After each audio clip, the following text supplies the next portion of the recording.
Ladies and gentlemen, Barry C here with another cryptocurrency video. And Brad Garlinghouse has just released a video in direct response to the Hinman emails. Now I'm going to play the entire thing for you uninterrupted, and it has some really interesting and vital information within. Hi, I'm Brad Garlinghouse. As many of you know, I don't often make videos like this, but then again, not every week has been like this one.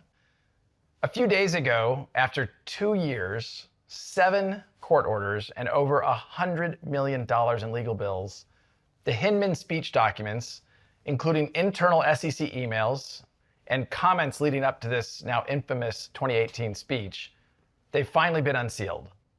Hinman's speech created new factors to determine if a token becomes sufficiently decentralized to no longer be considered a security.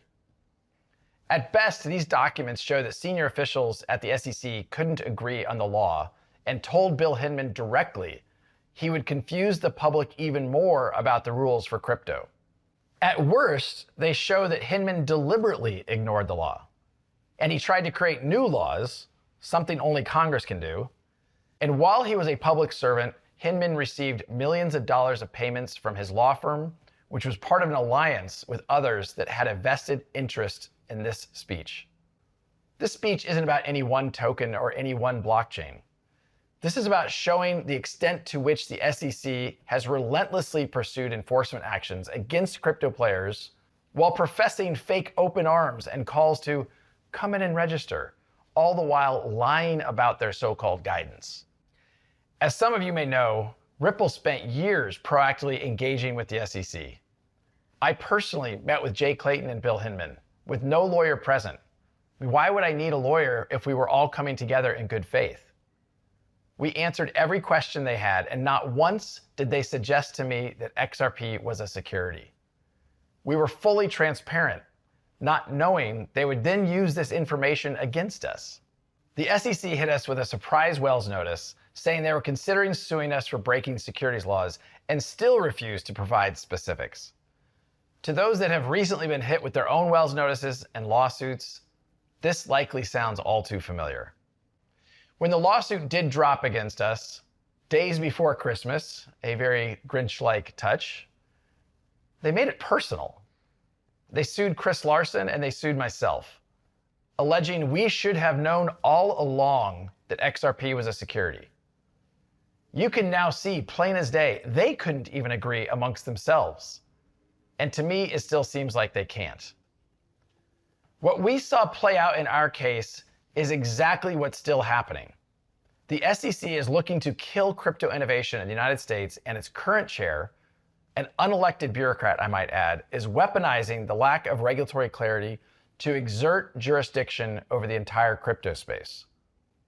This is the definition of putting politics over people. It's the pursuit of power over sound policy. The SEC tried to bully us into acquiescing. Thankfully, we have had the resources to fight back. And now we can all see what they've fought so hard to hide. They knowingly created confusion about the rules, and they used that confusion to regulate through enforcement. That's bad faith, plain and simple. Ultimately, as our lawsuit comes to a close, for so many others, it's just starting. The fight for clarity has to continue. I'm just going to conclude by saying to my colleagues here at Ripple, to my family, my friends, everyone who has supported us over the past 2.5 years, and certainly to the whole of the XRP army, a very heartfelt and a very genuine thank you for that support. Now, directly after tweeting this video, Brad Garlinghouse followed up with, "What's most important is that it's truly the first time the SEC was forced to be transparent about their lack of internal coherence or faithful application of the law, acknowledging they may not have the jurisdiction to fill the regulatory gap over crypto at all.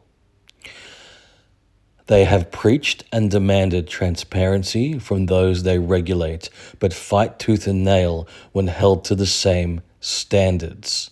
And now Gensler point blank refuses to comment on specific projects besides Bitcoin, but indirectly and incorrectly labels tokens as securities in lawsuits, and in the next breath says how clear the rules are.